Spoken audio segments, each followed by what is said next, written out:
හරි අපි මේ අද දවසේ සාකච්ඡා කිරීමට යන්නේ 6 වන ශ්‍රේණිය සඳහා අපි පන්තිය ඇතුලේ මාතර වලස්මුල්ල නගරවල ටෙස්ට් එකක් විදියට දීපු මධ්‍යම පළාත් අධ්‍යාපන දෙපාර්තමේන්තුවේ 2019 අවුරුද්දේ ගණන් පේපර් එක මම වෙනද වගේම මේ පේපර් එක කතා කරද්දී යම්කිසි ස්පීඩ් එකක් මේන්ටේන් කරනවා හේතුව අපි අවුරුද්දක් මුළුල්ලේම මෙන්න මේ ප්‍රශ්න පත්‍රයේ තියෙන සෑම ප්‍රශ්නයකටම අදාළ පාඩම් කොටස් ඉතා නිවැරදිව සරල මට්ටමේ සිට සංකීර්ණ මට්ටම දක්වා පැහැදිලි කිරීමක් කරලා තියෙනවා. කාට හරි දරුවෙක්ට YouTube එකෙන් බලද්දී පේපර් එක අවශ්‍ය වුණොත් මෙන්න මේ නම්බර් එකට WhatsApp පණිවිඩයක් දාන්න. එතකොට ඔයාට පේපර් එක ලබා ගැනීමේ හැකියාවක් තියෙනවා. ඒක පළවෙනියටම කියන්න ඕන. මම ඊළඟට මේ පේපර් එකේ කෙටි ප්‍රශ්න පත්‍රය සාකච්ඡා කරලා එතනින් පස්සේ දෙවැනි ප්‍රශ්න පත්‍රය සාකච්ඡා කරන්නේ කියන එක පොඩ්ඩක් මතක් කරනවා. ළමයි කවුරුන් හෝ දරුවෙක් මේ පේපර් එක මීට කලින් කරලා නැත්නම් වීඩියෝ එක බලන් හිටියයි කියලා කිසිම තේරුමක් නැහැ. ඔයා අනිවාර්යයෙන්ම පේපර් එක අරගෙන කරලා පස්සේ මේ ඩිස්කෂන් වීඩියෝ එකත් එක්ක එකතු වෙන්න. හරි. අපි යම් පුතේ ප්‍රශ්න පත්‍රය චුට්ටක් බලලා එන්න. අපි ප්‍රශ්න පත්‍රය මෙන්න මේ විදියට ළමයින්ට දීලා තිබ්බා.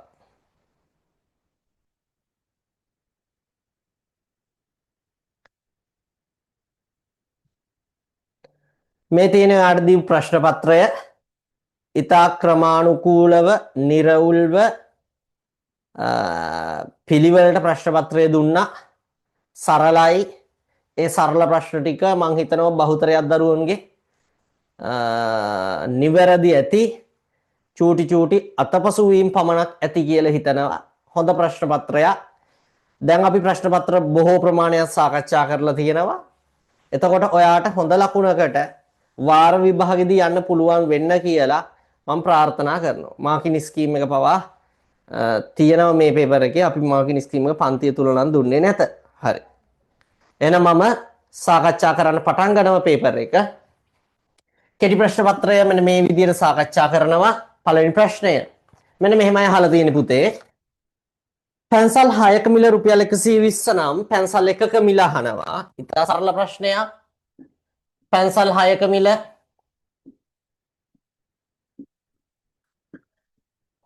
රුපියල් 120ලු. අපෙන් අහන්නේ පැන්සල් 1ක මිල. පැන්සල් 1ක මිල. පැන්සල් 1ක මිල හොයන්න නම් පැටවු මේ රුපියල් 120 6න් බෙදන්න ඕන. ඒ කියන්නේ රුපියල් 20යි. දෙවැනි ප්‍රශ්නය උතුරු දිශාවත් නැගෙනහිර දිශාවත් අතර පිහිටන දිශාව කුමක්ද? ඔයාලා අපි දිශා ආශ්‍රිත ගානක් හදනකොට අනිවාර්යෙන්ම සම්පූර්ණ කට ලියා ගන්නට ඕන කියලා හැම උපුර ඊළඟ නැවේ ගිහින් ධම්මි නිදිද බලන් වරේ. අපෙන් අහන්නේ උතුරත් නැගෙනහිරත් අතර තියෙන කෝණ දිශාව. ඒ කියන්නේ ඊසාන දිශාව. මොකද්ද දිශාව? ඊසාන දිශාව. ඊට පස්සේ පුතේ එක්තරා දිනක පාසල් නොපෙමිණි සිසුන් සංඛ්‍යාව ප්‍රගණන ලකුණු වලින් දීලා තියෙනවා. එහෙනම් අපෙන් අහනවා එදා දවසේ පාසල් ආවේ නැති සිසුන් ගණන කොච්චරද කියලා. ප්‍රගණන ලකුණු වලින් මෙහෙමයි දීලා තියෙන්නේ. එතකොට පුතේ පාසල් නොපෙමිණි සිසුන් ගණන මෙතනින් එනවා. ඒ කියන්නේ 12යි. ඉතා සරල ප්‍රශ්නයක්. පාසල් නොපෙමිණි සිසුන් ගණන 12යි. රූපේ අඳුරු කර ඇති කොටස මුළු රූපයෙන් කවර භාගයක්ද? ළමයි රූප සටහන මම මෙතන මෙන්න මෙහෙම රූප සටහන. ඒ වගේ ගණන් කොච්චරනම් පන්ති ඇතුලේ හදලා ඇද්ද? හරි. කොච්චරනම් අපි පන්ති ඇතුලේ හදලා ඇද්ද කියලා ඔයාලම හිතින් හිතන් අපිට නම් කියන්න තියෙන එච්චරයි. හරි. පන්ති ඇතුලේ කොච්චරනම් හදලා ඇද්ද? මෙතන ඔක්කොම සමාන කොටස් 8ක් තියෙනවා. සමාන කොටස් 8න් 3ක් තමයි මේ පාට වෙලා තියෙන්නේ. 8න් 3ක් තමයි මේ පාට වෙලා තියෙන්නේ. ඊළඟට පුතේ මෙහෙම කතාවක් අහනවා. වට්ටක්කා ගෙඩියක ස්කන්ධය දීලා ඒක කිලෝග්‍රෑම් හා ග්‍රෑම් වලින් අහනවා. පුතේ ඉස්සෙල්ලාම මම තියරි පාර්ට් එක පොඩ්ඩක් ඔයාලට මතක් කරන්නම්.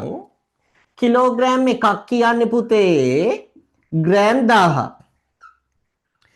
අන්න එතකොට ග්‍රෑම් 1000ක් කියන්නේ ඔයාට මතක් වෙන්න ඕන 18.3ක් තියෙනවනේ කියන එක. 18.3නේ කියන එක ඔයාට මතක් වෙන්න ඕන.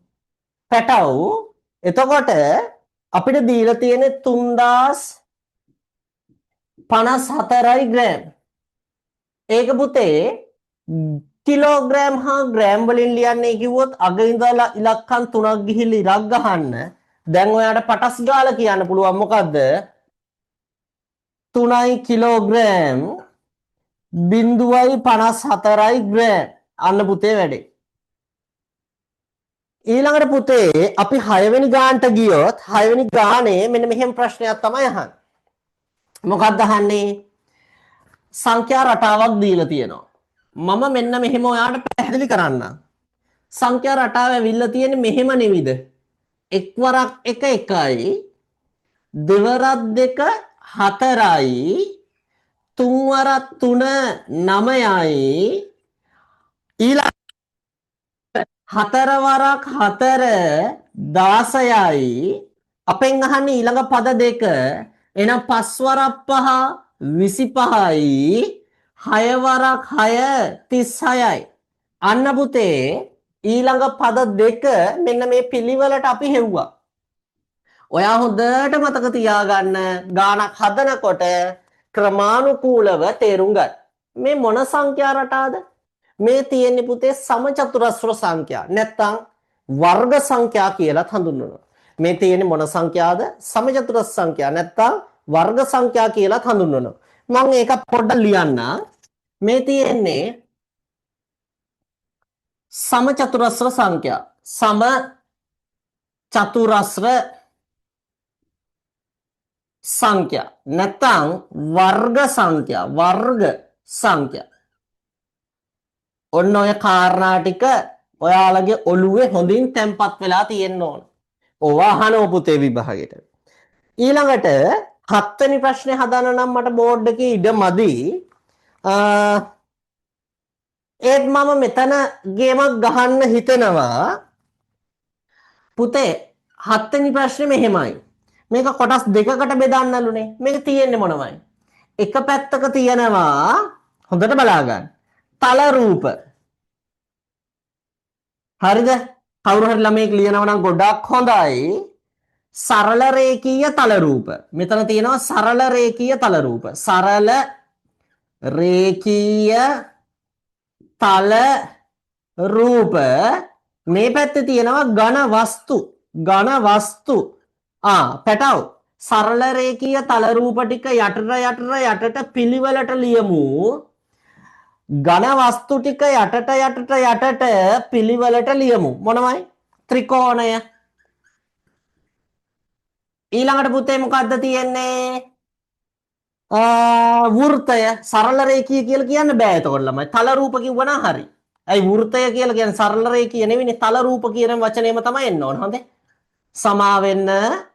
එතකොට අපිට එන්න ඕන වෘත්තය තියෙන නිසා තල රූප කියන එක විතරයි. වෘත්තය, ත්‍රිකෝණය, සෘජුකෝණාශ්‍රය,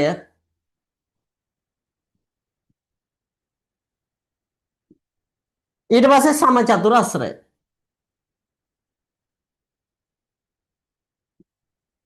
ඊළඟට මෙතන ඝන කාභය,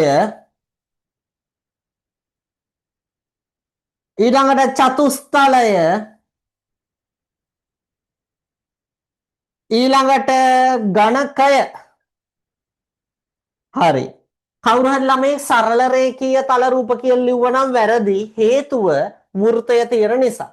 අනිවාර්යෙන් තල රූප කියලා එක මාතෘකාවක් තියෙන්න ඕන. අනිත් එක ඝන වස්තු කියලා තියෙන්න ඕන.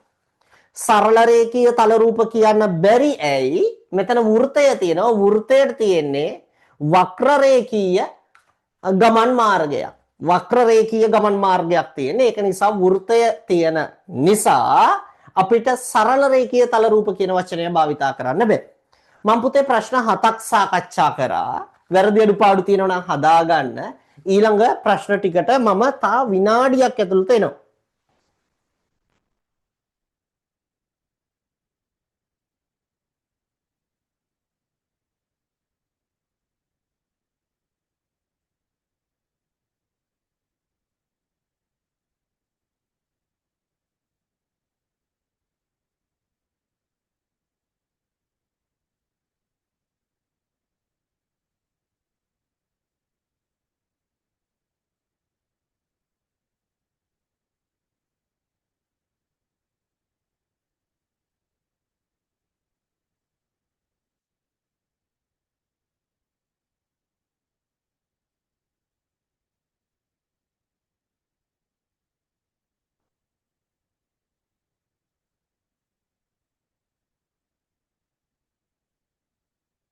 පුතේ මං හිතන්නේ කාලය ප්‍රමාණවත්.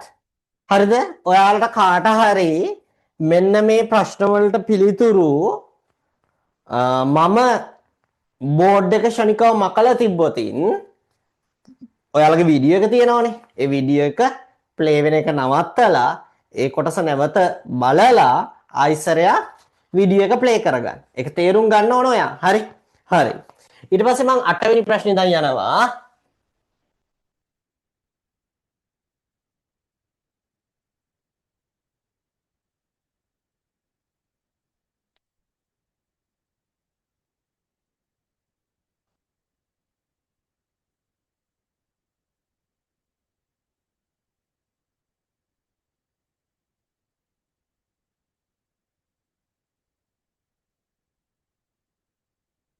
පුතේ 8 වෙනි ප්‍රශ්නේ ඉතා සරලයි. භාග පාඩම දශම පාඩම මතක් වෙන ගාන. මෙන්න 8 වෙනි ප්‍රශ්නය. මොකක්ද අහන්නේ? අපෙන් අහනවා 0.23 භාගයක් විදියට ලියන්නලු. පුතේ අග ඉඳලා දශම ස්ථාන කීයද? 1යි 2යි. ඒ කියන්නේ යටට 100 එන්න ඕන. ඇයි? 100ට 0.2යිනේ. එහෙනම් යටට 100. උඩට 23. අන්න පුතේ 100ට 23යි. ඔන්න උත්තරේ ගත්තා. ඊළඟට පුතේ සංඛ්‍යා රේඛාවක් මත 4 සහ ඍණ 2 නිරූපණය කරන්න. හොඳට මතක තියාගන්න. පාට කරන ලද රවුමකින් තමයි සංඛ්‍යා රේඛාවේ දී ඇති සංඛ්‍යා ලකුණු කරන්නේ. ඒක හොඳට මතක තියාගන්න. මම 9 වෙනි ප්‍රශ්නට එනවා පුතේ. මෙන්න බිඳුව ඍණ 1 ඍණ 2 ඍණ 3 ඍණ 4 ඊළඟට ධන 1 ධන 2 ධන 3 ධන 4 ධන 5 අපිට කියන්නේ ඍණ 2 සහ ධන 3 ධන 4 ධන 4 ඍණ 2 නම් ඔන්න ධන 4 නම් ඔන්න පාට කරන ලද රවුමකින් තියෙන්න ඕන. තේරුම් යන්න ඕන. දැන් අපි මේව පන්ති ඇතුලේ ගොඩාක් සාකච්ඡා කරලා තියෙනවා. ඊට පස්සේ පුතේ ලීටර් මිලිලීටර් එකතු කරන්න මාර ලේසි ගානක්. එහෙනම් අපි 10 වෙනි ගානට යනවා.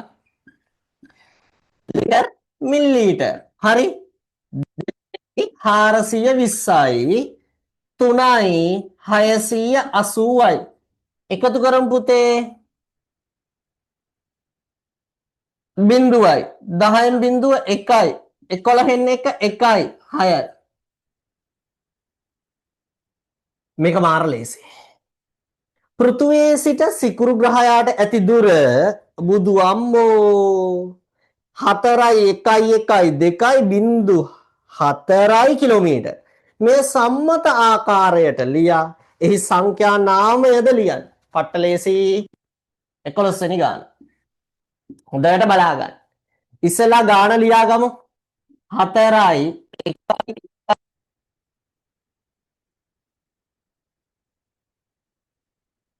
සම්මත ආකාරයට ලියන්න නම් අග ඉඳලා ඉලක්කම් 3න් 3ට වෙන් කරගන්න. එහෙනම් 41යි 120යි බිඳු 3. පුතේ දැන් බලන්න මේ මොන කලාපයද? ඒකක කලාපය. මේ මොන කලාපයද? දහස් කලාපය. මේ මොන කලාපයද? මිලියන කලාපය. මේ තමයි සම්මතාකාරයට ලියලා තියෙන්නේ. මේ සම්මතාකාරයට ලියලා තියෙන්නේ. සම්මත ආකාරයට ලිවීම. හද මේ කියවන්න ඕන පුතේ හරියට. කොහොම කියවන්නේ? 41 මිලියන මම මෙතන උඩට ගන්නම්. 41 මිලියන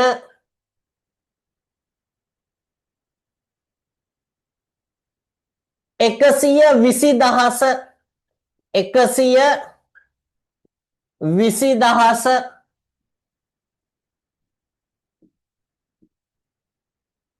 පුතේ මේ තමයි සංඛ්‍යා නාමය. මේ තමයි සම්මත ආකාරයට ලිවීම. තේරුම් ගන්න හරියට. එතකොට පුතේ අපි යනවා 12 වෙනි ගානට. ඒකත් ඉතා සරල ගාන. මොකද්ද පැටව දීලා තියෙන්නේ? මෙන්න මෙහෙම රූපයක්.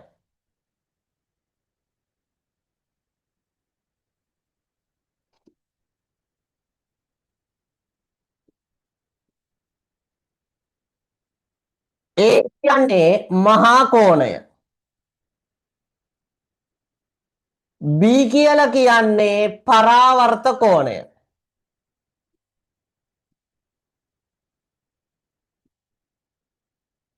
පැටව් අපි යන් 13 වෙනි ප්‍රශ්නෙට පොඩ්ඩක් මට මේක පොඩ්ඩක් මතක් කරන්න හිතුණා. මෙන්න මෙහෙම. මහා කෝණයක් කියන්නේ සෘජු කෝණයට වඩා විශාල සරල කෝණයට වඩා කුඩා වූ කෝණ. මහා කෝණයක් කියන්නේ මොකද්ද? සෘජු කෝණයට වඩා විශාල සරල කෝණයට වඩා කුඩා වූ කෝණ. පරාවර්ත කෝණයක් කියන්නේ සරල කෝණයට වඩා විශාල වූ කෝණ. පරාවර්ත කෝණයක් කියන්නේ සරල කෝණයට වඩා විශාල වූ කෝණ. හරි පුතේ. අපි 13 වෙනි ප්‍රශ්නට යමු. 13 වෙනි ප්‍රශ්නේ මෙහෙම කතාවක් කියන්නේ කෙසෙල් කැනක ඇවරි 5ක් තියෙනවලු. එක් ඇවරියක කෙසෙල් ගෙඩි 16ක් තියෙනවලු. මුළු ගෙඩි ගණන. කෙසෙල් කැනේ තියෙන මුළු ගෙඩි ගණන. එහෙනම් ඇවරියක ඇති කෙසෙල් ගණන. ඇවරියක ඇති කෙසෙල් ගණන 16යි. මුළු කෙසෙල් ගෙඩි ගණන මුළු කෙසෙල් ගෙඩි ගණන නම් 16 ගුණ කරන්න ඕන 5න්. 16 වරක් 5 80යි ළමයි. 16 වරක් 5 80යි. 16 වරක් 5 80යි. මම චූට්ටක් වෙලාවක් දෙනවා. ඔයාට මේ ප්‍රශ්නවල මොනවා හරි අඩුපාඩු තැන් තියෙනවා නම් ලියා ගන්න. ඊට පස්සේ අපි 14 වෙනි ප්‍රශ්නෙට සාකච්ඡා කරනවා.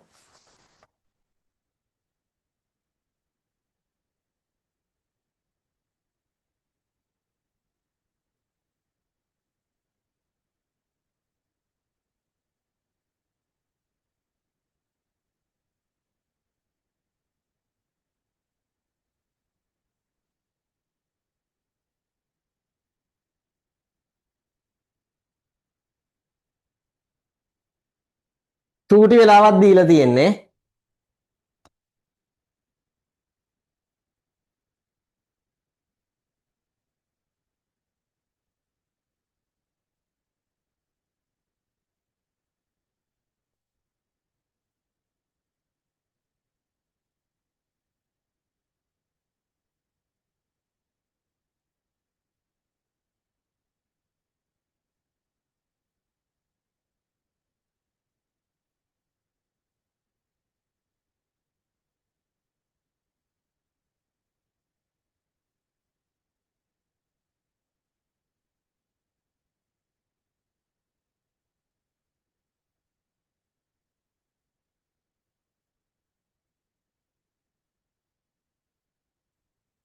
හරි.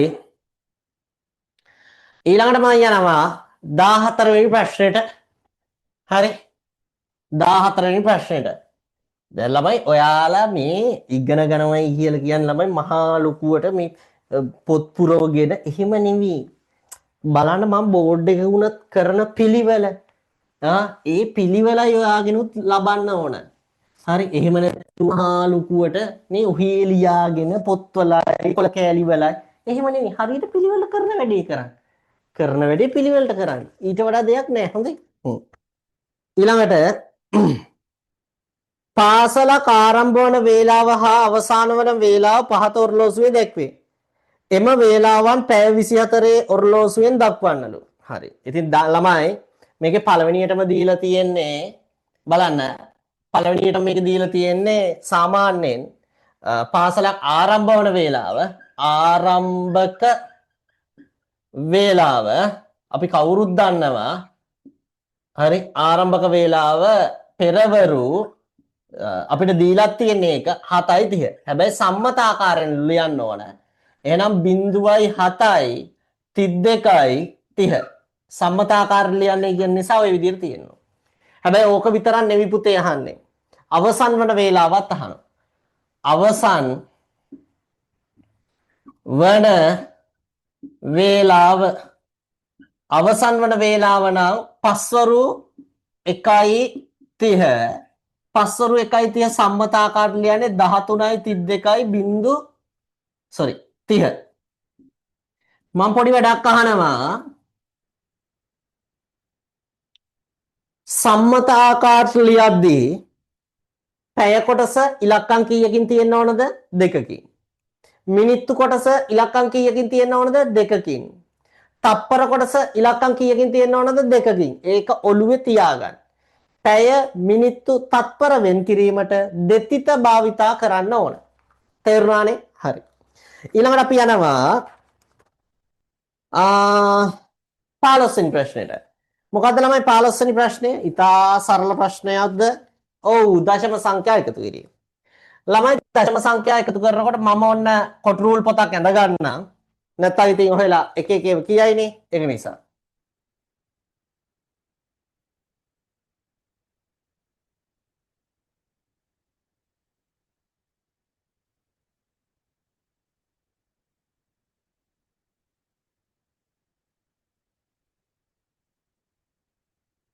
ඔය මගේ කොට රූල් පොත. ළමයි එකතු කරන්න තියෙන්නේ 25.7ට 8.6යි 3ක්. 3 මම මෙහෙන් ලියන්න. හරි. එකතු කරමු. එකතු කරද්දී ඉරි ගහ ගන්න. මෙතෙන්ටත් ඕනනම් මම කොටුවක් ඇඳ ගන්න. එතකොට ඔයාලට පිළිවෙල හොඳටම තියෙනවනේ. මෙතන ඔයාලට පේනවද හිලක් ඇති වෙලා තියෙනවා. ඒ හිලට මොකක්ද දාගන්නේ? බිඳුව දාන්න. හිලට මොකක්ද දාගන්නේ? බිඳුව. දැන් 3යි 13න් 3 1යි දශම තිත තියාගන්න. 8යි 5යි 13යි 1යි 14න් 4 1යි 3යි. ඔන්න උත්තරේ ගත්තා. ඊළඟට 16 වෙනි ප්‍රශ්නෙට යනවා. 16 වෙනි ප්‍රශ්නය මාර ලේසි. පොඩ්ඩක් 15 වෙනි ප්‍රශ්නය ගැන කතා කරන්න ඕන. දශම සංඛ්‍යා එකතු කරද්දී අඩු කරද්දී දශම තිත එක කෙලින් සිටිනසේ ලියාගෙන ගැටලුව සුළු කරන්න මතක තියාගන්න. දශම සංඛ්‍යා එකතු කරද්දී අඩු කරද්දී දශම තිත එක කෙලින් තියාගෙන එකතු කරන්න හෝ අඩු කරන්න මතක තියාගන්න. හරි. ඊළඟට පුතේ 16 වෙනි ප්‍රශ්නේ මෙන්න මේ පළවෙනි රූපය මොකද්ද?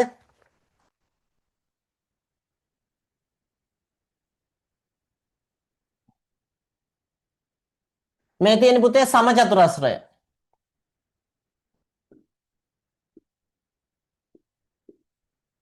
ඊළඟට පුතේ මේ තියෙන්නේ මොකද්ද?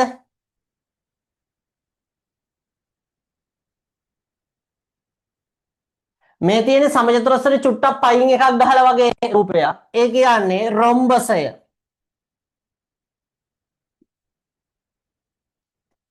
පුතේ මේ තියෙන්නේ එක් පාද යුගලයක් පමණක් සමාන්තර වෙච්ච පරතරය සමාන වෙච්ච තල රූපයක්. ඒ තමයි ත්‍රපීසියම.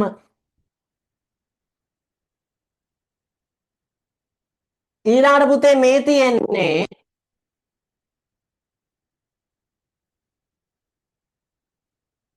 මොකද්ද? මේ තියෙන්නේ මොකද්ද? සමාන්තරාශ්‍රය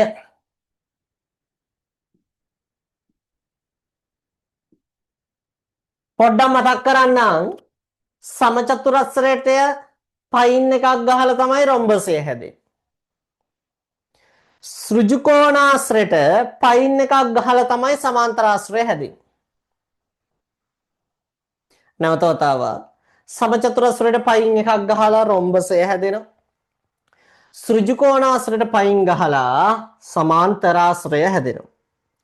ඊට පස්සේ පුතේ 24හි සාධක අතුරින් ප්‍රථමක සංඛ්‍යාව වන සාධක සියල්ල ලියන්න.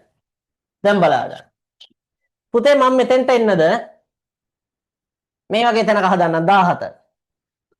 24 ලියන්න පුළුවන් එක් වරක් 24, දෙවරක් 12, තුන් වරක් 8, හතර වරක් 6, පස් වරක් නෑ, 6 වරක් නෑ, 7 වරක් නෑ, 8 වරක් තියෙනවා. හරිනේ. හරි. තව ඔච්චරයි තියෙන්නේ. එහෙනම් මේකේ තියෙන ප්‍රථමක සංඛ්‍යාව ළඟ මම නිල් පාට ඉරක් ගහනවා. 2, 3. අපෙන් අහන්නේ ප්‍රථමක සාධක විතරයි. එහෙනම් 24හි ප්‍රථමක සාධක 2,3. 24හි ප්‍රථමක සාධක මොනවද? 2,3. පොඩ්ඩක් අහනවා. ප්‍රථමක සංඛ්‍යාවක් කියන්නේ මොකක්ද? සාධක දෙකක් පමණක් ඇති සංඛ්‍යා ප්‍රථමක සංඛ්‍යා ලෙස හඳුන්වයි. තව නිර්වචනයක් තියෙනවා. එකත් එම සංඛ්‍යාවත් පමණක් සාධක වන සංඛ්‍යා ප්‍රථමක සංඛ්‍යා ලෙස හඳුන්වයි. එක කියන්නේ ප්‍රථමක සංඛ්‍යාවක්ද? නැහැ. එයට හේතුව එකට ඇති එකම සාධකය එක පමණක් වීම. ළමයි එක කියන එක ප්‍රථමක සංඛ්‍යාවක් නෙවී කිව්ව මම. එයට හේතුව එකට ඇති එකම සාධකය එක පමණක් වීම කියලා කිව්වා. නමුත් නූතන ගණිතවේදීන් පවසන විදියට ඒක ඔයාලට බර වැඩි. නමුත් මම මේක ලයිව් ස්ට්‍රීම් එකක් විදියට YouTube එකට උදාහරණ නිසා නිවැරදිම ගණිතය කියලා දෙන්න ඕන.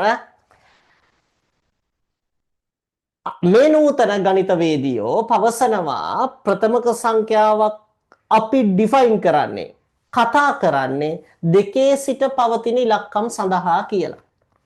ඒක නිසා එක කියන එක ප්‍රථමක සංඛ්‍යාවක් විදියට ගණන් ගන්න නැහැ කියනවා. ඒව බර වැඩි ඔයාලට. ඔයාලා මතක තියාගන්න එක කියන්නේ ප්‍රථමක සංඛ්‍යාවක් නෙවි. ඒකට හේතුව එකට ඇති එකම සාධකය එක පමණක් වීම. එච්චරයි. හරි. වැඩිය ලොකු දේවල් හිතන්න එපා. YouTube live එකක් විදියට ස්ට්‍රීම් කරන නිසා මම සැබෑ ගණිත තත්වයක් කිව්වා. හරි. පැටව් 18 වෙනි ප්‍රශ්නෙට යන්න කලින් ලිවීමේ අඩුපාඩු මොනවා හරි තියෙනවා නම් ඒ ටික හදාගන්න.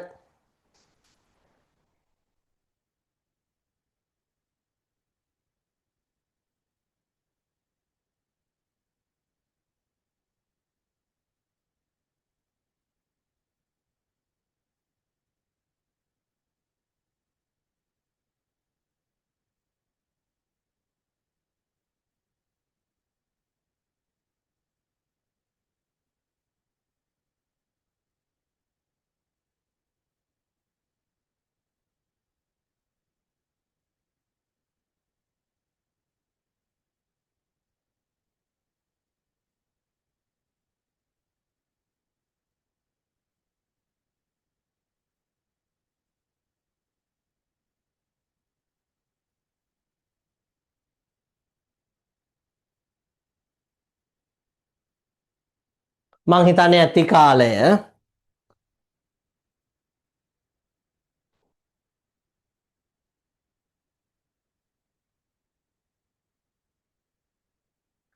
ළමයි පෑනක මිල පොතක මිලට වඩා රුපියල් 15ක් අඩුයිලු නේද? දැන් බලන්න. අපි කතා කරන්නේ පුතේ 18 වෙනි ප්‍රශ්නය. හරිද? 18 වෙනි ප්‍රශ්නය.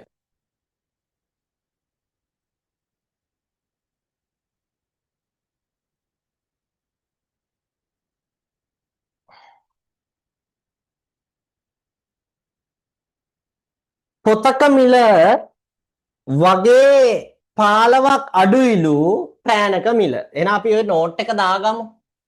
මොකද පෑනක මිල. පෑනක මිල හරියටම සමානයිලු පොතක මිල අඩු කිරීම 15. පොතක මිල කොච්චරද පුතේ? ඒකෙන් අඩු කරන්න 15. අන්න පෑනක මිල වීජීය ප්‍රකාශනයක් විදියට ආවා. කවුරු හරි ළමයි අහනවා සර් මේකද වීජීය ප්‍රකාශනය? ඔව්. නොදන්නා පදයක් ඇතුළත් මෙන්න මේ විදිහේ දෙයක් අපි හඳුන්වනවා වීජීය ප්‍රකාශනයක් කියලා. ඊට පස්සේ 19 වෙනි ප්‍රශ්නට යනවා. කුමාරට තම පියාගෙන් 500ක මුදලක් ලැබුණු අතර ඔහු එයින් 130ක් මිලති පොතක් 175ක් වටිනා පැන්සල් පෙට්ටියක් මිලදී ගත්තලු. ඉතිරි මුදල පට්ටලේසි. එහෙනම් මේ බලන්න. 19 පොත හා පැන්සල් පෙට්ටියට ගිය මුදල. පොත හා පැන්සල් පෙට්ටියට ගිය මුදල කොහොමද? පොත රුපියල් 130යි පැන්සල් පෙට්ටිය 175යි ඒ දෙක එකතු කරාම උත්තරය 5යි 10.1යි 3යි 305යි රුපියල් 305යි. එහෙනම් ඉතිරි වූ මුදල හොයන්නේ කොහොමද? ඉතිරි මුදල හොයන්නේ රුපියල් 500ක් නේ තාත්තා දීලා තියෙන්නේ. ඒකෙන් අඩු වෙන්න ඕන 305. අඩු කරලා බලන්න බිංදුවෙන් 5ක් අඩු කරන්න බෑ. අල්ලපු අත්තට ගියා. අල්ලපු අත්තෙත් නෑ. ඊට අල්ලපු අත්තට ගියා. මෙතනින් මෙතෙන්ට මෙතනින් මෙතෙන්. 10න් 5ක් අඩු කරාම 5යි. මෙතන 9යි. 9න් බිංදුවක් අඩු කරාම 9යි. මෙතන 4යි. 4න් 3ක් අඩු කරාම 1යි. රුපියල් 195. ඊළඟට 20 පහත රූපයේ වෘත්ත දෙකම මත පිහිටන ලක්ෂ දෙකක්. දැන් බලාගන්න. එන්න ඕන හරි. ඒ ලක්ෂ දෙක වෘත්ත දෙකේම පිහිටන්න ඕන. වෘත්තය මත හැබැයි. වෘත්තය මත. මෙන්න A, මෙන්න B, මෙන්න H, මෙන්න B, මෙන්න C, මෙන්න D, මෙන්න F, මෙන්න මෙතන G තියෙන්නේ G. මෙන්න E. දැන් පොඩ්ඩක් බලාගන්න. පුතේ ඒ වෘත්තය මත හා ඒ කියන්නේ මෙන්න මේ වක්‍ර රේඛා උඩ තියෙන්න ඕන. මෙන්න මේ අනිත් වෘත්තය යන දෙකම මත පිහිටන්නේ A හා G නේද? A කියන එක මේ රවුමටත් අයිති. අනිත් රවුමටත් අයිති. G කියන එක මේ රවුමටත් අයිති. අනිත් රවුමටත් අයිති. එහෙනම් වෘත්ත දෙක මත පිහිටන ලක්ෂ. වෘත්ත දෙකම මත පිහිටන ලක්ෂ මොනවද ළමයි? A හා G. A හා G. A හා G. පුතේ අපි මේ විදියට කෙටි ප්‍රශ්න පත්‍රය අවසන් කරා. අපි එතනින් පස්සේ සාකච්ඡා කරන්න ඕන දෙවන ප්‍රශ්න පත්‍රය. දෙවන ප්‍රශ්න පත්‍රයේත් මම ඔයාලට එකේ ඉඳන් ප්‍රශ්න 7 පිළිවෙලට සාකච්ඡා කරන්නේ. මට හිතෙනවා ඔයාලට මේවා වෙන්නේ නැති මුලින් ලේසි කියලා. අන්න ඒ මුලින් ලේසි ප්‍රශ්න ටික මුලින් කරලා පස්සේ අමාරු ප්‍රශ්න වලට යනවා. ඔයාලා පුරුදු වෙන්න ප්‍රශ්න අංක පිළිවෙලට නෙවි පුතේ උත්තර ලියන්නේ. ඔයාට ලේසියයි සම්මත වෙච්ච ප්‍රශ්න දෙකක් තුනක් කරලා මොරාල් එකක් අරගෙනයි ඊළඟ ප්‍රශ්න වලට යන්න ඕන. නැත්තම් වැඩේ අවුල්. හොඳට මතක තියාගන්න. හරි පුතේ. එහෙනම් දෙවෙනි ප්‍රශ්න පත්‍රයට යන්. වැරදි අඩුපාඩු තියෙනවා නම් පොඩ්ඩක් හදාගන්න වෙලාව දෙන්නම්.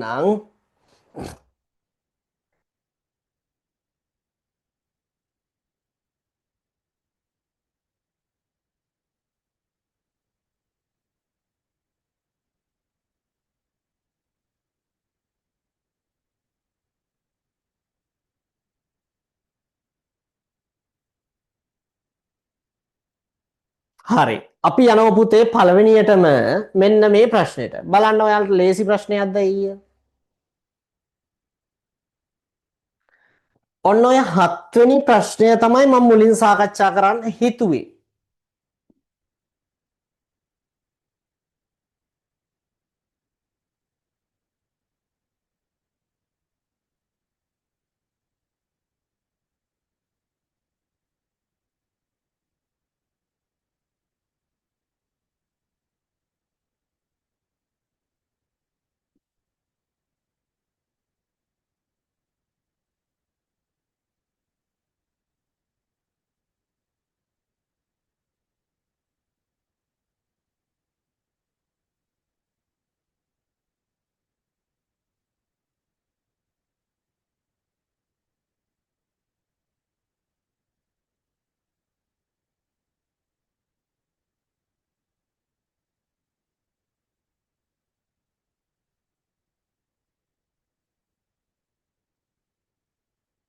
ඇති පුතේ වෙලාව ඔයාලා ප්‍රශ්නය බලනකම් මම රූප සටහන ඇඳගත්තා. අපි දැන් යන් ගාන කොහොමද හැදෙන්නේ කියලා බලන්න. පුතේ පළවෙනියටම අහනවා මේකේ පරිමිතිය. ඔයාලා දන්නවත් දන්නේ නැහැ. පරිමිතිය කියන්නේ වටේම දිග. පරිමිතිය ඒ කියන්නේ වටේම දිග.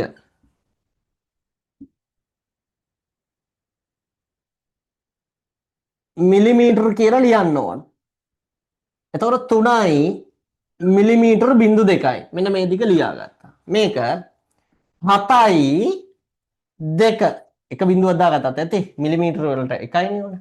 ඊළඟට 10යි 3 ඊළඟට 3යි 5 එකතු කරනවා.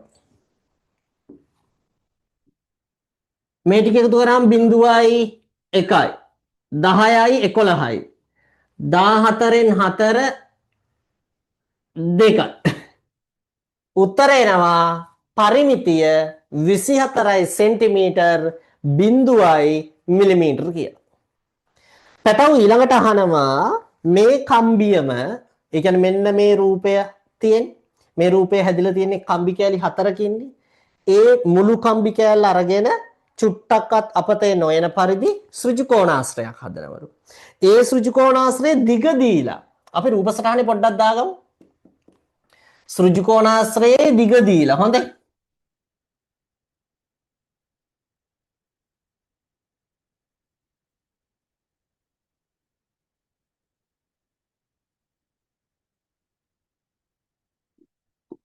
දිග 7යි සෙන්ටිමීටර්. එහෙනම් මේ දිගත් 7යි සෙන්ටිමීටර්. පළල නම් දන්නේ මේකත් පළල මේකත් පළල ඒ දිගවල් දෙක දන්නේ. එහෙනම් ළමයි ඉස්සෙල්ලාම 7යි 7යි 14යිනේ. මම මේ සම්පූර්ණ දිග 24 නිසා 24යි සෙන්ටිමීටර්ගෙන් 14යි සෙන්ටිමීටර අඩු කරනවා. එතකොට එනවා 10යි සෙන්ටිමීටර්. ඒ කියන්නේ පළලවල් දෙකේ දිගවල් වල එකතුව. එහෙනම් පළල වගේ දෙගුණයක්.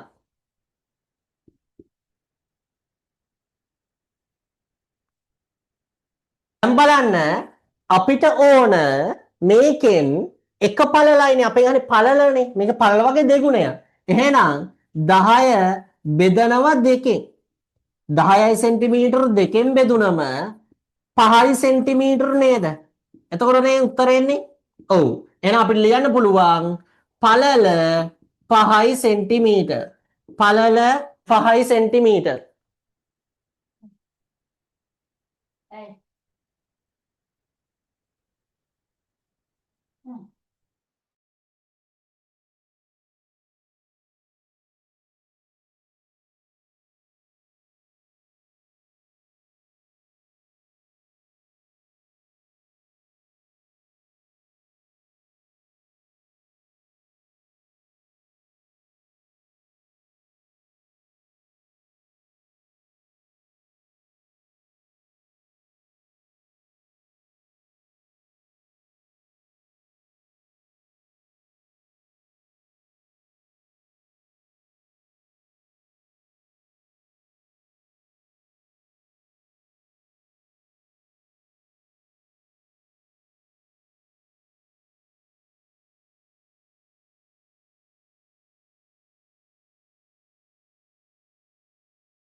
ඊට පස්සේ ළමයි ඊට පස්සේ කියනවා මෙන්න මේ සෘජුකෝණාශ්‍රයේ දිගයි පළලයි නම් තියෙන්නේ ඒ සෘජුකෝණාශ්‍රයේ වර්ගඵලය හොයන්නේ කියලා. ළමයි මේක ඇත්තටම වැරදි ප්‍රශ්නයක්. 7 වසර ළමයට දෙන්න සුදුසු ප්‍රශ්නයක් නෙවෙයි. මොකෝ හේතුව 6 වසරේ සිලබස් එක ඇතුලේ සෘජුකෝණාශ්‍රයක වර්ගඵලය හොයන්නවත් සමචතුරස්‍රයක වර්ගඵලය හොයන්නවත් ඔයාලට කියන්න කියලා නැහැ. උගන්වන්නේ කියලා නැහැ. ඒක නිසා මේ ප්‍රශ්නේ දීපු එක වැරදි. නමුත් ඉතින් අපිට 2019 අවුරුද්දේ මධ්‍යම පළාතේ පේපර් එකේ දීලා තියෙනවා. එතකොට ඔයාගෙන් අමතර දැනුමක් බලාපොරොත්තු වෙලා තියෙනවා. අපි යන් මේ ප්‍රශ්නේ හදන්න. මෙන්න තුන්වෙනි ප්‍රශ්නේ.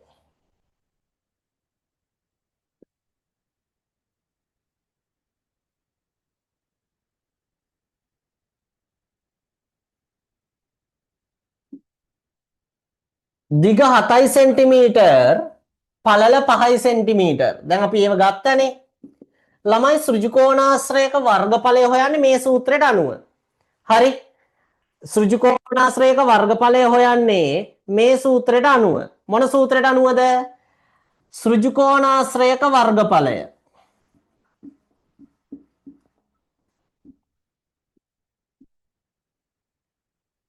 සමානයි දිග ගුණ කිරීම පළල. එතකොට දිග 7 සෙන්ටිමීටර් පළල 5 සෙන්ටිමීටර් 7 වරක් 5 35යි වර්ග සෙන්ටිමීටර්. අන්න පුතේ උත්තරය. අන්න ඊළඟ ප්‍රශ්නේ නම් මරු. මං හිතන්නේ මධ්‍යම පළාතෙන් හොඳ ප්‍රශ්න ටිකක් කවලම් කරලා තියෙනවා. ඊළඟ ප්‍රශ්නේත් මරු ළමයි. මධ්‍යම පළාතේ හොඳ ප්‍රශ්න ටිකක් තමයි කවලම් කරලා තියෙන්නේ ඔයාලට. ඊළඟ ප්‍රශ්නේ විදියට මෙහෙම එකක් දෙන්න. හතරවෙනි ප්‍රශ්නය බලමු.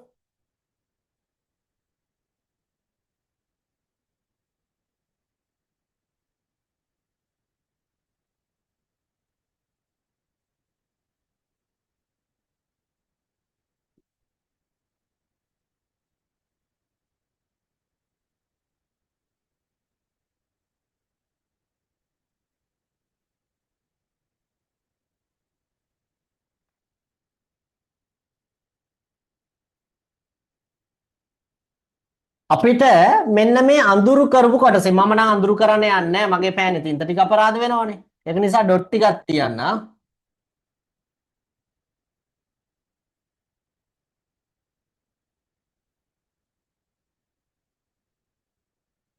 මෙන්න මේ කොටසේ වර්ගඵලය අහනවා. හරිද? එක කුඩා කොටුවක වර්ගඵලය වර්ග සෙන්ටිමීටර 1ලු. එහෙනම් කුඩා කොටුවක වර්ගඵලය වර්ග සෙන්ටිමීටර 1යි. එහෙනම් රූපයේ වර්ගඵලය. රූපයේ වර්ගඵලය. ගණ විදිය බලන්න. රූපයේ වර්ගඵලය විදිය බලන්න. මෙතන 1යි මෙතන 1යි මෙතන 1යි මෙතන 1යි ඔක්කොම 4යි. මේ දෙක එකතු වෙලා 5යි. මේ දෙක එකතු වෙලා 6යි. එහෙනම් ඔක්කොම සමචතුරස්‍ර 6යි. 6 ගුණ කිරීම 1යි වර්ග සෙන්ටිමීටර්. ඒ කියන්නේ 6යි වර්ග සෙන්ටිමීටර්. ඒ කියන්නේ 6යි වර්ග සෙන්ටිමීටර්. හොඳ ප්‍රශ්න. හොඳ ප්‍රශ්න. ඔන්න අපි 7 වෙනි ප්‍රශ්නේ හදලා ඉවරයි. වැරදි අඩුපාඩු තියෙනවා නම් මොනවා හරි ඔයාට හදාගන්න පුළුවන්.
හරි අපි යනවා පුතේ එතනින් පස්සේ 6 වෙනි ප්‍රශ්නෙට චුට්ටක් වෙලා දාලා තියන්න 6 වෙනි ප්‍රශ්නේ මොන වගේද කියලා ඔයාලට පෙන්වන්න ඕන නිසා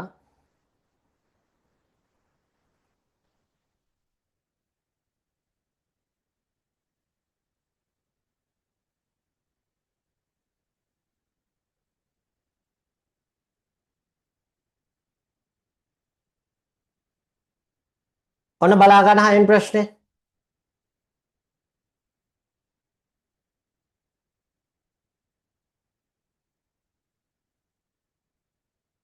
චූටි වෙලාවයි දෙන්නේ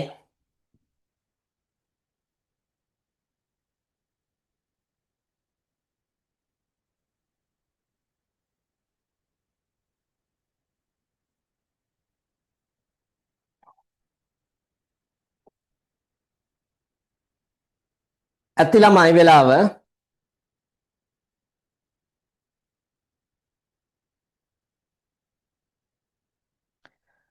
මෙහෙමයි අහන්නේ 16 කියන එක හතර පාදයේ බලයක් විදියට සහ දෙකේ පාදයේ බලයක් විදියට ලියන්න ඕන.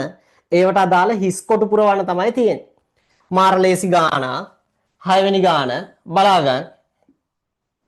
16 හතර බල කොටුවක් දෙක බල කොටුවක් පූර්ණ කරන විදිය බලා ගන්න. 16 කියන එක හතරෙන් බෙදුවා 4යි හතරෙන් බෙදුවා 1යි එහෙනම් 16 අපිට ලියන්න පුළුවන් 4 ඒ කියන්නේ 4 බල 2 එහෙනම් මෙතෙන්ට එන්න ඕන 2 කියන එක ඊළඟට 16 කියන එක දෙකෙන් බෙදුවා 8යි දෙකෙන් බෙදුවා 4යි දෙකෙන් බෙදුවා 2යි දෙකෙන් බෙදුවා 1යි එහෙනම් 16 කියන්නේ දෙකේ ඒවා 4ක් ඒ කියන්නේ 2 බල 4යි එහෙනම් මෙතෙන්ට ගැලපෙන ඉලක්කම 4 ඒක තමයි සිම්පල් A කොටසේ රෝම ඉලක්කම් 1 ඔය හදන ක්‍රම එක්කමයි මම ලිව්වේ ඊළඟට පුතේ ඒකේ B කොටස නෑනේ රෝම ඉලක්කම් දෙකකුත් තියෙනවා ඒකේ පුතේ රෝම ඉලක්කම් දෙකට ගියොත් ඒකත් ඉතා ලේසි 2 බල 3 5 බල 2 ඉස්සලා විහිදුව ලියන්නලුනේ 2 බල 3 කියන්නේ දෙකේ ඒවා 3යි 5 බල 2 කියන්නේ පහේ ඒවා 2යි ඔන්න දැන් ගුණ කරනවා 2 වරක් 2 4යි 4 වරක් 2 8යි 8 වරක් 5 40යි 40 වරක් 5 200යි ඔන්න ගුණ කරලා උත්තරත් ගත්තා විහිදුවල ලිව්වා පස්සේ ගුණ කරලා උත්තරත් ගත්තා ඊට පස්සේ පුතේ B ප්‍රශ්නෙට යනවා අපි B ප්‍රශ්නේ මෙහෙමයි කවකටු පෙට්ටියක මිල Xලු පොතක මිල Yලු නිමාලි රුපියල් 500ක් දී කවකටු පෙට්ටියක් මිලදී ගත්තලු ඇයට ලැබුණු ඉතිරි මුදල ළමයි මං අහන දෙයට උත්තර දෙන්න කවකටු පෙට්ටියක් 300යි මම 500ක් දීලා කවකටු පෙට්ටියක් ගන්නවා මුදලාලි ඉතිරි මුදල හොයන්නේ කොහොමද 500න් අඩු කරනව නේද කවකටු පෙට්ටියේ මිල 500න් අඩු කරනව නේද කවකටු පෙට්ටියේ මිල එතකොට නේද ඉතිරි මුදල එන්නේ එහෙනම් මෙන්න ඉතිරි මුදල හොයන්නේ මෙහෙමයි දුන් මුදල අඩු කිරීම කවකටු පෙට්ටියේ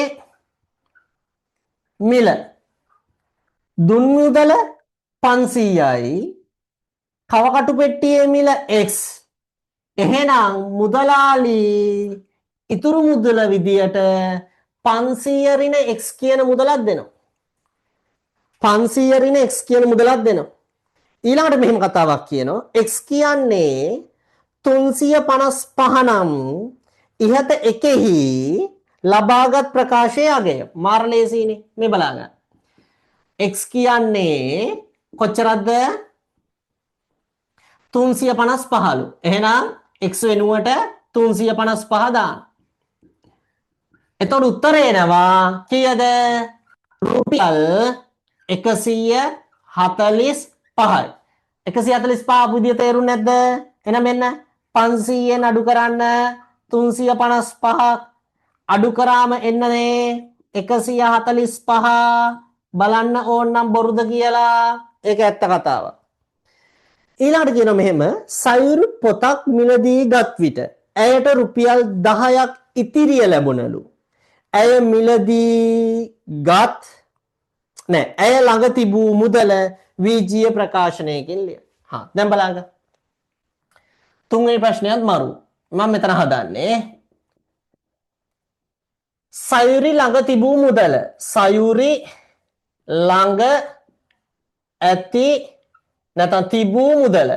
තිබූ මුදල කොහමද ගන්නේ? පොතේ මිල ධන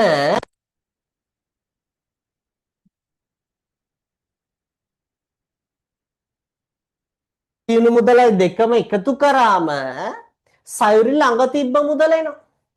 පොතේ මිලයි ඉතිරි මුදලයි දෙක එකතු කරාම සයුරි ළඟ තිබ්බ මුදල එනවා. එහෙනම් පොතේ මිල කොච්චරද? y. රුපියල් y. ඉතිරි මුදල කොච්චරද? 10යි. එහෙනම් අන්න සයුරි ළඟ තිබ්බ මුදල y ධන 10යි. එහෙනම් සයුරි ළඟ තිබ්බ මුදල y ධන 10යි. හරි පුතේ. වැරදි අඩුපාඩු තියෙනවා නම් හදාගන්න. මම පොඩි දෙයක් කියන්නම්. ඔයාලා මෙන්න මෙතන රුපියල් නොදැම්ම කියලා ඔයාලට ලකුණු අඩුවීමක් වෙන්නේ නැහැ. මෙතන රුපියල් නොදැම්ම කියලා ඔයාලට ලකුණු අඩුවීමක් වෙන්නේ නැහැ 6 වසරේ ළමයෙක් නිසා. 6 වසර ළමයෙක් නොවනවන 7 8 9 10 11ට යනවනම් ඕවයි රුපියල් හරියට ඕන. 6 වසර ළමයෙක් නිසා රුපියල් දැම්මේ නැහැ කියලා ප්‍රශ්නයක් නැහැ. හරි.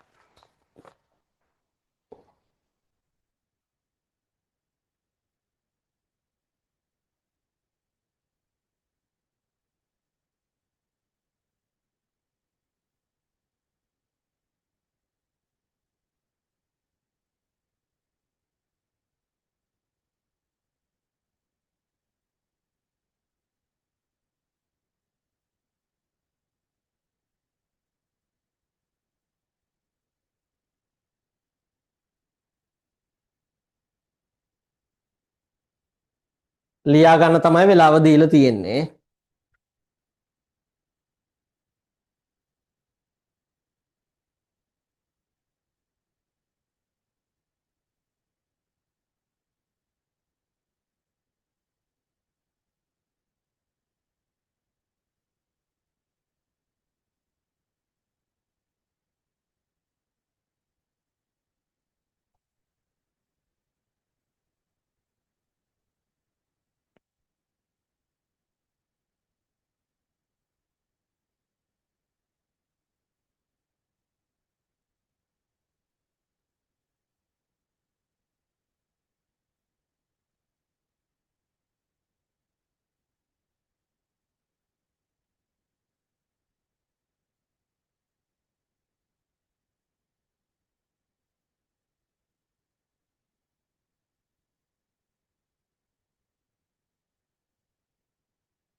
ඇති. ඊළඟට අපි යනවා පස්වෙනි ප්‍රශ්නෙට.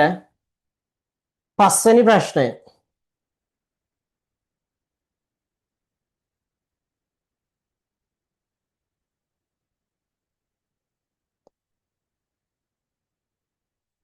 චූටි වෙලාවක් දැම්මා. ඔයාලට ගාන අඳුන ගන්න. ඊට පස්සේ මම ගාන සාකච්ඡා කරනවා.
හරි ඇති වෙලාව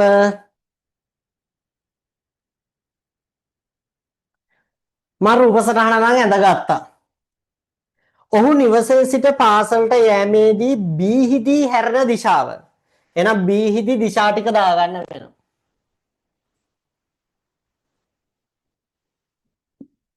උපුල් ඊළඟ නැවේ ගිහින් ධම්මි නිදිද බලං වරේ මොන දිශාවටද හැරෙන්නේ? ගිනි කොන දිශාවට. එහෙනම් රොමිලක්කම් 1 ගිනි කොන දිශාව. ඊළඟට ඉහත බීහිදී හැරෙන දිශාව උතුරු දිශාවේ සිට කුමන වර්ගයේ කෝණයක්ද? ළමයි මේ කෝණය මොනින් කෝණයක්ද? ඔන්න ඔය කෝණය මොනින් කෝණයක්ද? උතුරු දිශාවෙන් ඉඳලා බලනවා නම් මොනින් කෝණයක්ද අහන. මොනින් කෝණයක්ද? උතුරේ ඉඳලා මොන කෝණයක්ද? කියන බලන්න. චාටර් කියන්න බැරිද? මොකද්ද? මහා කෝණය.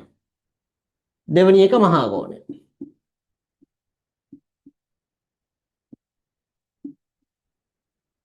ඊළඟට B ප්‍රශ්නය. B මොකක්ද අහන්නේ? මෙම පත්තරම භාවිතයෙන් නිර්මාණය කර ගත හැකි ගස්තුව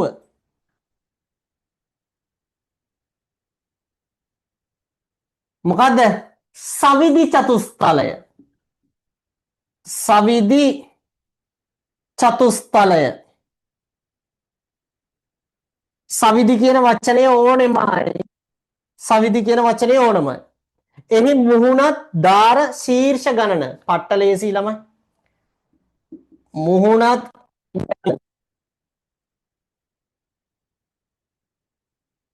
හතරයි.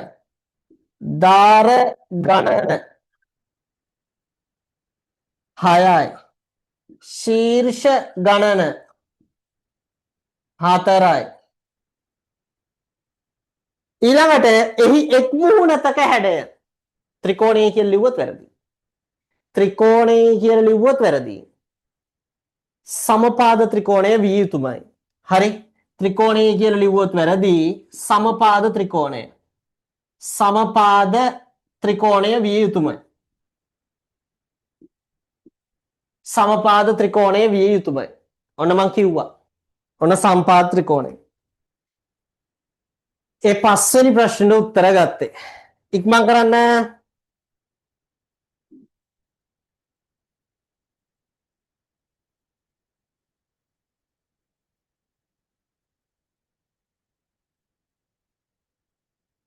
අපි ඊළඟට යමු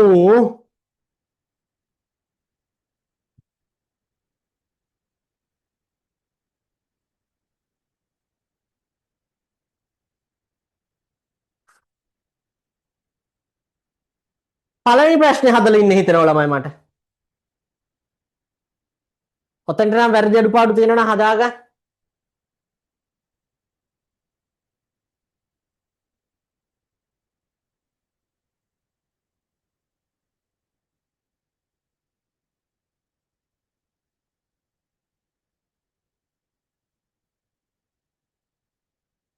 ඇති පළවෙනි ප්‍රශ්නේ බලලෙමුද?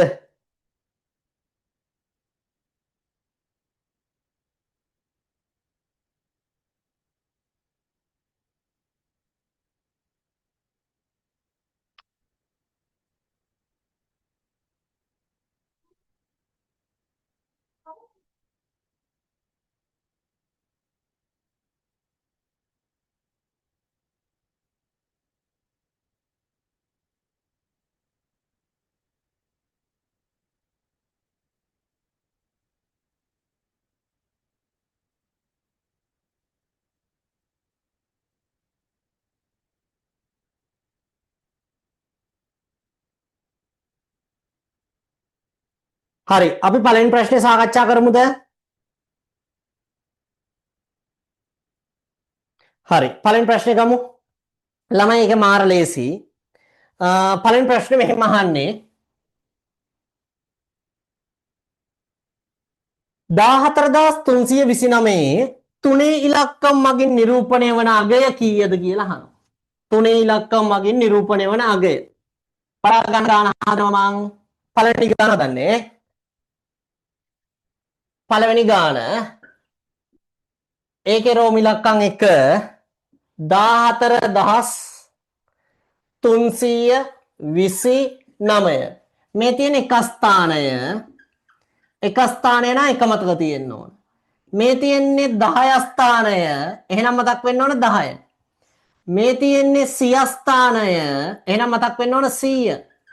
මේ තියෙන්නේ 10 ස්ථානය මේ එහෙනම් මතක් වෙන්න ඕන 1000. මෙතන තියෙන්නේ දසදහ ස්ථානය එහෙනම් මතක් වෙන්න ඕන 10. තුන මගින් නිරූපණය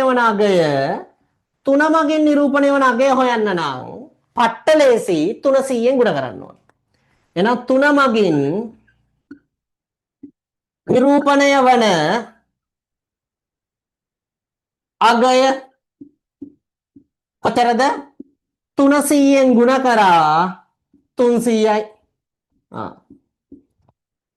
ඊළඟට මෙහෙම ප්‍රශ්නයක් අහනවා අපෝ දීර්ඝ බෙදීමේ අර හිස් කොටු වගේක් පුරාණ.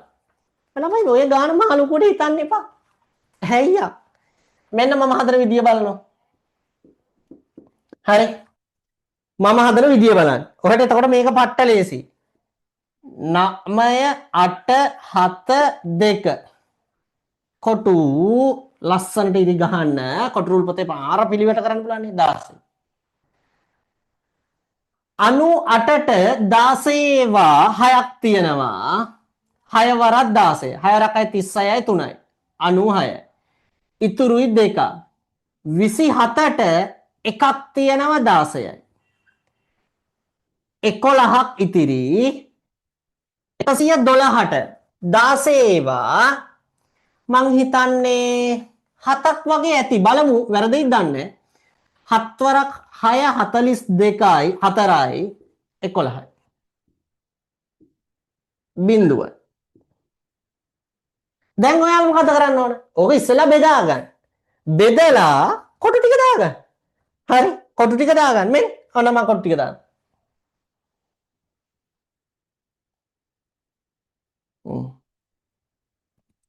ඊළඟට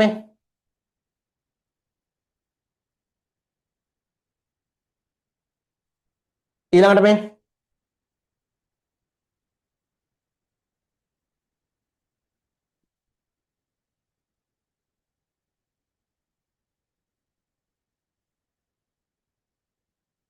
ඔන්න ඔහමයි පිළිවෙලට වැඩක් කරන්නේ. තුන්වෙනි ප්‍රශ්නෙටත් යන් එක්තරා වැඩක් නිම කිරීමට කම්කරුවන් 8 දෙනෙක්ට දින 5ක් ගත වෙනවලු. කම්කරුවෙකු දිනක අය කරන කුලී මුදල 1200ලු. එහෙනම් මේ වැඩේ අවසන් කරන්න අවශ්‍ය මුළු වියදම අහන්න. මාර ලේසි. මේ බලන්න. මම තුන්වෙනි ප්‍රශ්නේ මෙතන හදනවා.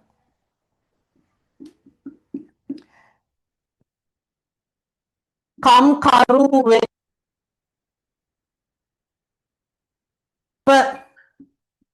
කොච්චරද? රුපියල් 1200යි. කම්කරුවෝ කී දෙනෙක් වැඩ කරනවද? 8යි. එහෙනම් දිනකදී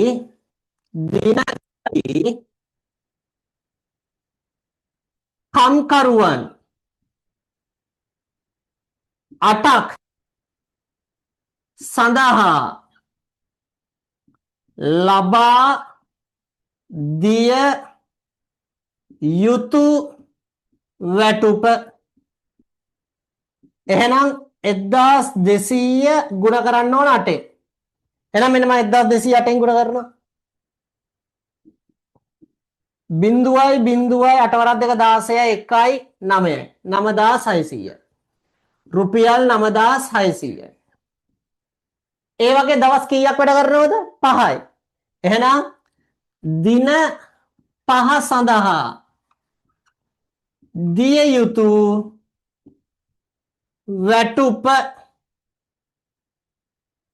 එහෙනම් රුපියල් 9600 ගුණ කරන්න ඕන 5ෙන්. එහෙනම් මෙන්න 9600 5ෙන් ගුණ කරනවා.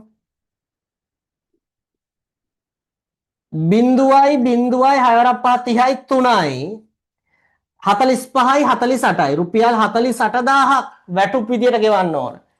රුපියල් 48,000 වැටුප් විදියට ගෙවන්න ඕන. රුපියල් 48,000ක් වැටුප් විදියට ගෙවන්න ඕන.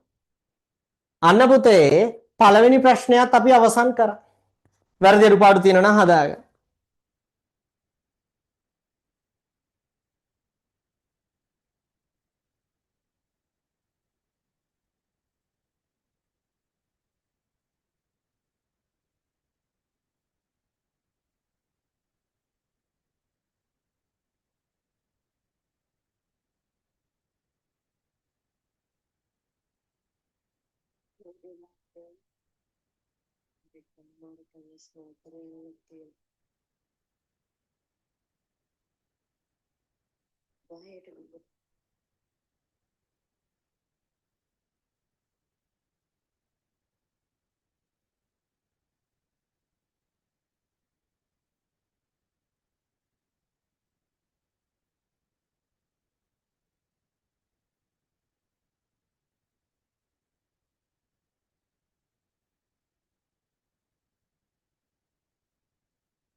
හරි අපි ඊළඟට යනවා ළමයි තුන්වෙනි ප්‍රශ්නයට. ඊළඟට අපි යනවා තුන්වෙනි ප්‍රශ්නයට. මොකද්ද තුන්වෙනි ප්‍රශ්නය? මම බෝඩ් එක මකනවා.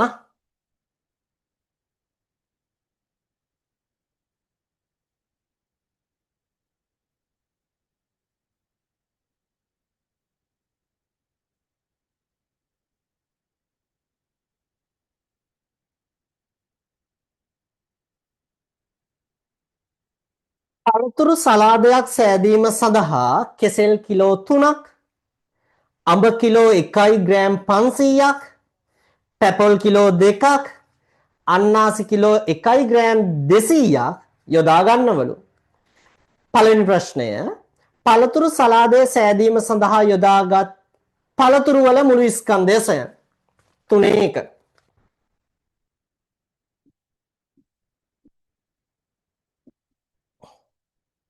කිලෝග්‍රෑම් ග්‍රෑම් එන ඔක්කොම ස්කන්ධ ටික එකතු කරන්න ඕන 3යි. ඒ කෙසෙල් ඊළඟට අඹ 1.500යි, ඊළඟට පැපොල් කිලෝ 2යි,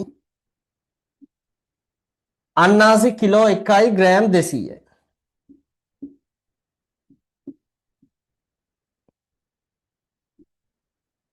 හස්සීයයි 5යි 7යි. ඒ සඳහා යොදාගත් කෙසෙල් සහ අඹවල ස්කන්ධ අතර අනුපාතය සොයා එය සරලම ආකාරයෙන් ලියන්න. ළමයි ඔය ගාන කියවද්දි මුලින් අහුවෙන්නේ කවුද? කෙසෙල්. ඊළඟට අහුවෙන්නේ කවුද? අඹ.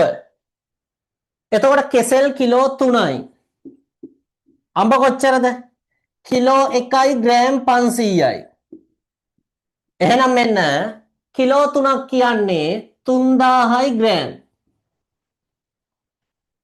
කිලෝ 1 ග්‍රෑම් 500ක් කියන්නේ 1500යි ග්‍රෑම්. ඇයි මම මෙහෙම හදාගත්තේ? අනුපාතයක් ලියද්දී සෑම විටම ඒකක සමාන විය යුතුයි.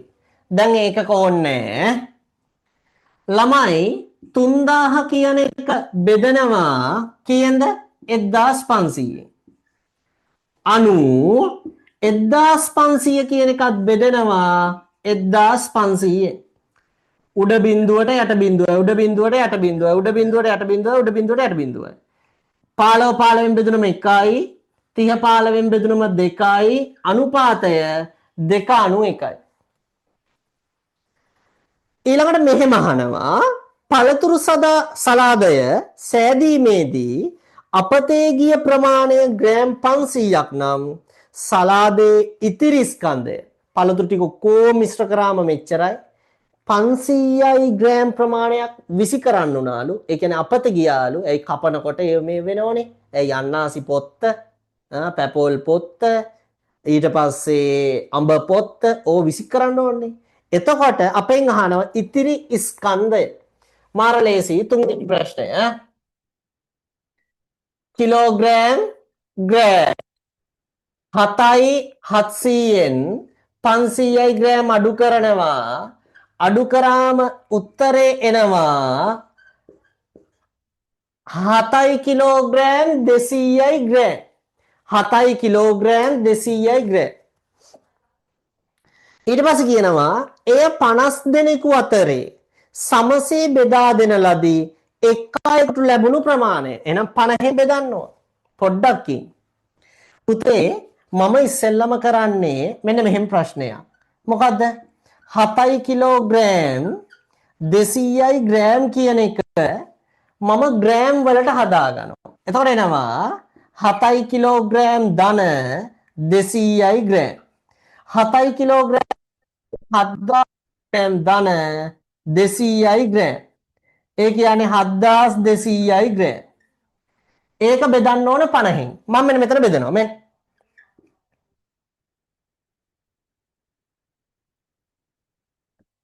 50න් බෙදනවා. 72ට 50 එකයි. එක්වරක් 50 50යි. ඉතුරුයි 22ක්. මේ බිඳුව යටට ගත්තා. 220ට 50 4යි. 4 වරක් 50 200යි. ඉතුරුයි 200ක්. ඇයි මෙතන බිඳුවත් යටට ගන්න නිසා. 200ට 50 4යි. 4 වරක් 50 200යි. ඉතුරුයි බිඳුව. එතකොට එක් අයෙකුට ලැබෙන ප්‍රමාණය 144යි ග්‍රෑම්. එහෙනම් එක් අයෙකුට ලැබෙන සලාද ප්‍රමාණය කොච්චරද? 144යි ග්‍රෑම්. 144යි ග්‍රෑම්. ඊළඟට ඉහත එක් අයෙකුට ලැබෙන ප්‍රමාණය ආසන්න 10ට වටයා ලියන්න. පුතේ මේ බලන්න. පස්වෙනි ප්‍රශ්නය මාර ලේසි. 144යි ග්‍රෑම්. 144යි ග්‍රෑම්. ආසන්න 10ට වට යන්න නම් එක ස්ථානය දිහා බලන්න. එක ස්ථානයේ බිංදුව 1 2 3 4 තියෙනවා නම් එක ස්ථානයට බිංදුව දාලා ඉතිරි එලෙසම ලියනවා.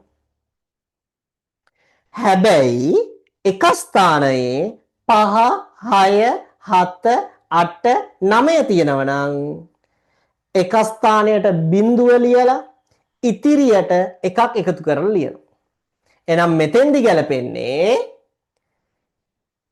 බිංදුව 1 2 3 4 එක ස්ථානයට තියෙනවා නම් එක ස්ථානයට බිංදුව දාලා ඉතිරි එලෙසම ලියන එක. එහෙනම් උත්තරය 140යි ග්‍රෑම්. අන්න ආසන්න 10ට වැටෙව්වම එන විදිය. ආසන්න 10ට වැටෙව්වම එන විදිය. අපි ඊළඟට 4 වෙනි ප්‍රශ්නය සාකච්ඡා කරනවා. මේකේ වැරදි අඩුපාඩු තියෙනවා නම් පොඩ්ඩක් වෙලා දෙන්න හදාගන්න.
ඊළඟට මම 4 වෙනි ප්‍රශ්නේ හදන්නයි සූදානම්.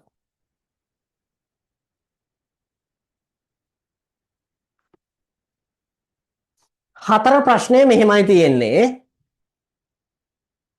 පුතේ පළවෙනියටම කියනවා භාග දෙකක් දීලා විශාල භාගය හොයන්නලු. විශාල භාගය හොයන්නලු භාග දෙකක් දීලා. අපි හොයමු.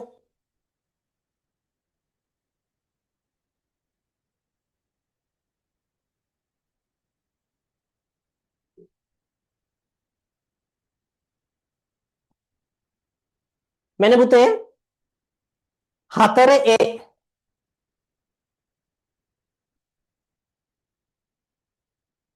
4න් 12න් 7 පුතේ දැන් මේ භාග දෙකෙන් ලොකු භාගය හොයනකොට මුලින්ම කරගන්නේ මොකද්ද? හරය සමාන කරගන්න. නැතුව හදන්න බෑ. එහෙනම් හරය සමාන කරගන්න නම් 4න් 3 උඩයි යටයි දෙකම 3ෙන් ගුණ කරනවා.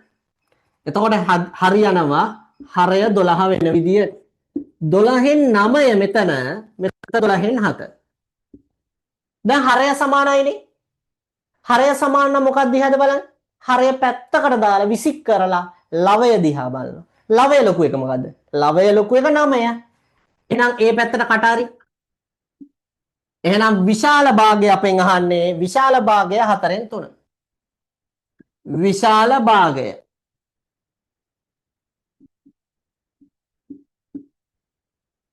ඊළඟට සුළු කරන්නලු. භාග අඩු කරන්න තියෙන්නේ. පට්ට ලේසි. අඩු කරමු. මේ පළවෙනි ප්‍රශ්නේ උත්තරේ. ඊළඟ දෙවෙනි ප්‍රශ්නේ උත්තරේ අඩු කරමු. පටස් ගාලා මෙන්න 9න් 7 අඩු කිරීම 9න් 5. එහෙනම් 9න් 7 අඩු කිරීම 5 9න් 2යි. අන්න 9න් ආවා. උත්තරය ආවා. ඊළඟ ප්‍රශ්නේ තාමරු. නාමල් තම වැටුපෙන් දෙකෙන් එකක් ආහාර සඳහාද 8න් එකක් ඇඳුම් පැළඳුම් සඳහාද වැය කරනවලු. ඔහු ආහාර පාන සහ ඇඳුම් පැළඳුම් සඳහා වැය කරන මුළු කොටස භාගයක් විදියට අහන්න. මේ කියන්නේ මොකද්ද? භාග දෙක එකතු කරපම් පුතේ එකතු කරපම් පුතේ එකතු කරපම් පුතේ කියන එක කිය. පට්ට ලේසි. එකතු කරමු. මෙන්න තුන්වෙනි ප්‍රශ්නය. දෙකෙන් එක ධන 8න් එක ඒත් හරය සමාන වෙන්න ඕනේ. හොඳට මතක තියාගන්න. හොඳට මතක තියාගන්න. භාග එකතු කරද්දි අඩු කරද්දි හරය සමාන විය යුතුමයි. භාග එකතු කරද්දි අඩු කරද්දි හරය සමාන විය යුතුමයි. ආයි කතා නැහැ. හරය සමාන විය යුතුමයි.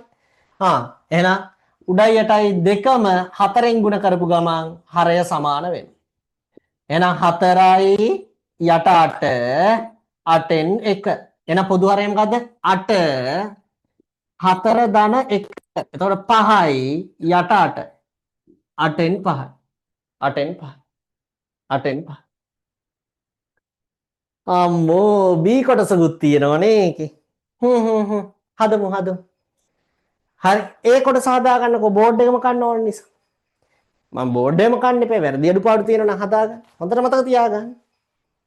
භාග එකතු කරද්දි හෝ අඩු කරද්දි හරය සමාන විය යුතුමයි. හරය සමාන විය යුතුමයි. තවත් කතා නැහැ.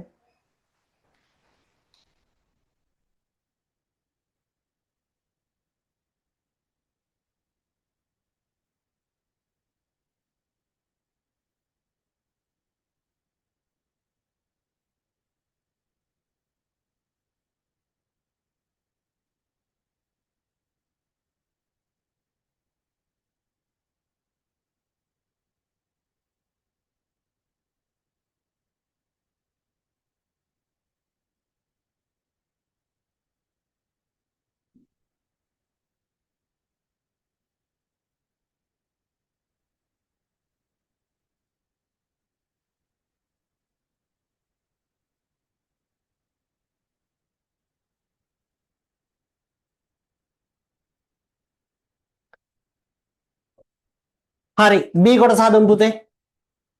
10න් 7 දශම සංඛ්‍යාවක් විදියට ලියන්නලු.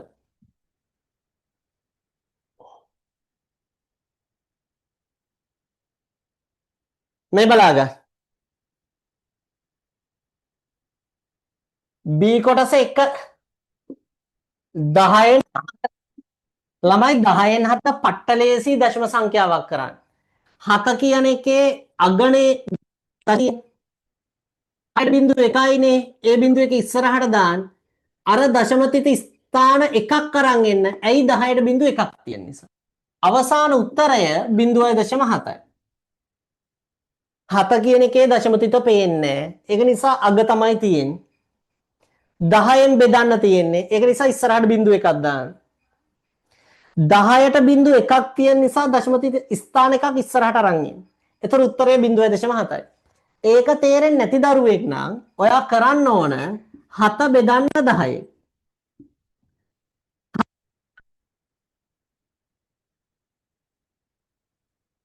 ඉත තියලා බිංදුවයි. 70ට 10යි 7 වරක් 10 70යි ඉතුරුයි බිංදුවයි. එහෙම ගන්න පුළුවන්. ක්‍රම දෙකම ඔන්න කියලා දුන්නා. ක්‍රම දෙකම කියලා දුන්නා. ඊළඟට මෙහෙම කතාවක් තියෙනවා. මොකද්ද කියන්නේ? අපිට සංඛ්‍යා ටිකක් දීලා අපිට කියනවා මොකද්ද? ආරෝහණ පටිපාටියෙන් ලියන්නලු. දශම සංඛ්‍යා ටිකක් තමයි දීලා තියෙන්නේ.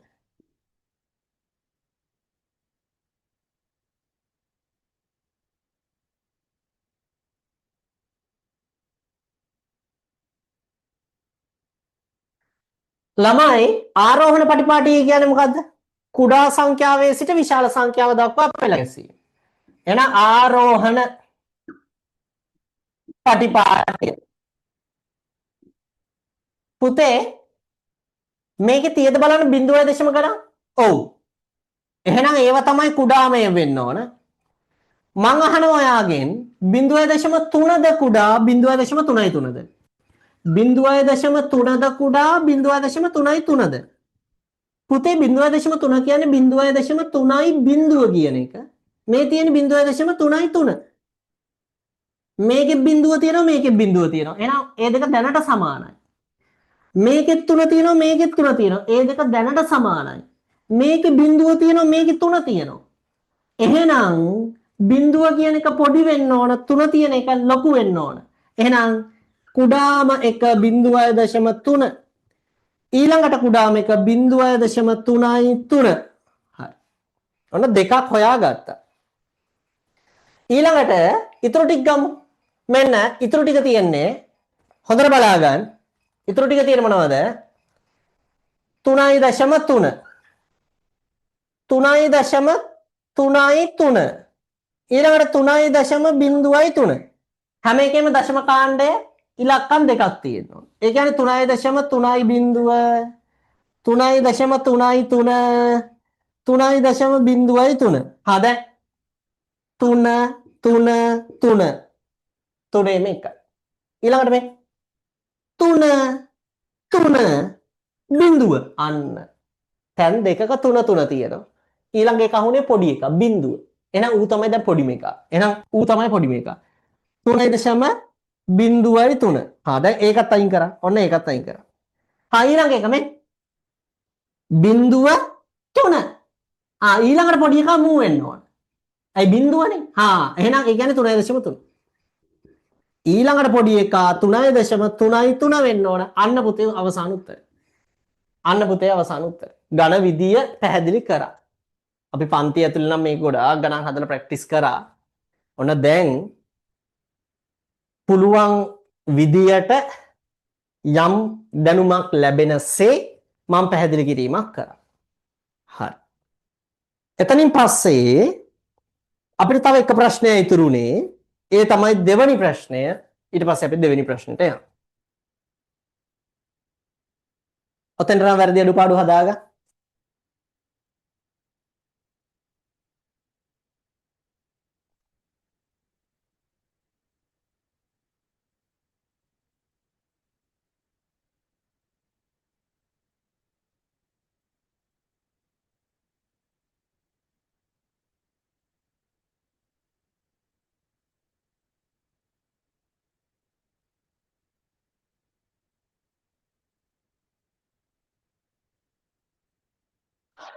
හරි පුතේ. දෙවෙනි ප්‍රශ්නෙට යන්න.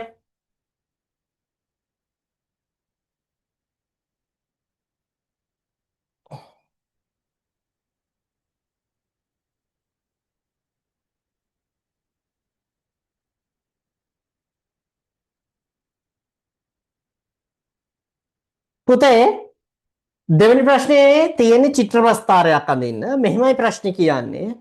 ප්‍රාථමික පාසලක පසුගිය වසර 5 තුලදී ශිෂ්‍යත්ව විභාගයෙන් සම සිසුන් සංඛ්‍යාව පහත වගුවේ දැක්වේ. 2014 අවුරුද්දේ 16යි 2015 අවුරුද්දේදී 10යි 2016 අවුරුද්දේදී 24යි 2017 අවුරුද්දේදී 33යි 2018 අවුරුද්දේදී 35යි.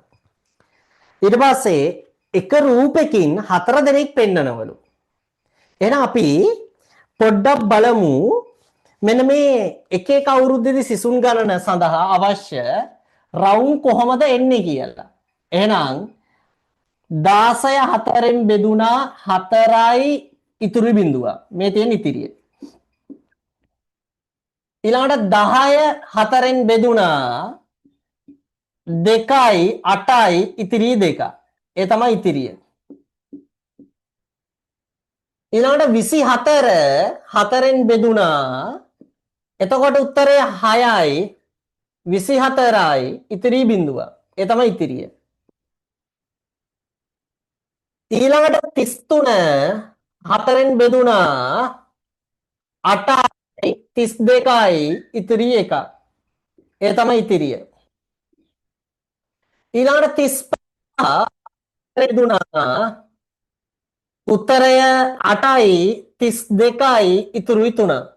අන්න හරි. දැන් ඉතින් චිත්‍ර ප්‍රස්ථාරය අඳිනවා කියන එක නැති. එහෙනම් මෙන්න චිත්‍ර ප්‍රස්ථාරය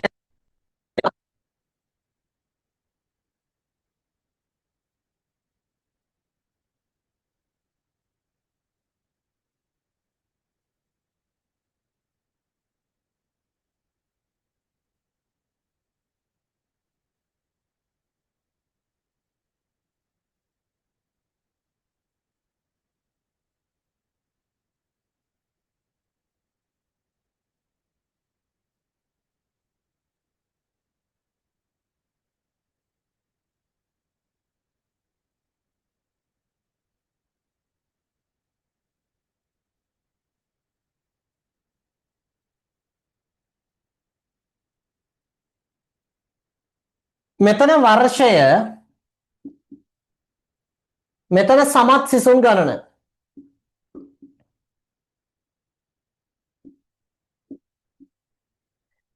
දෙදස් 14 2015 2016 2017 2018 මම ළමයි රවුමකින්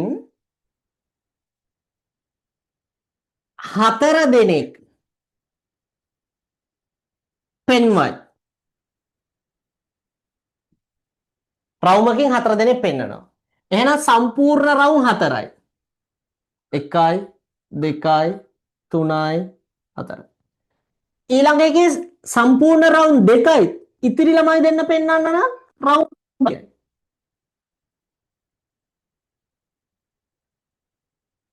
ඊළඟ එකේ රවුම් 6යි.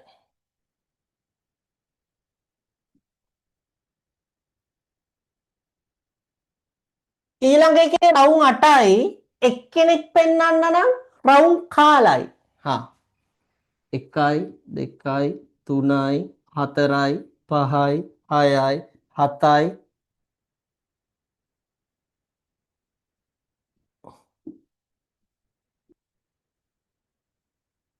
8යි එක්කෙනෙක් පෙන්වන්න නම් රවුම් කාලයි. ඊළඟේ රවුම් 8යි 3 දෙනෙක් පෙන්වන්න නම් රවුම් 3 කාලයි. 1යි 2යි 3යි 4යි 5යි 6යි 7යි 8යි 3 කාලයි.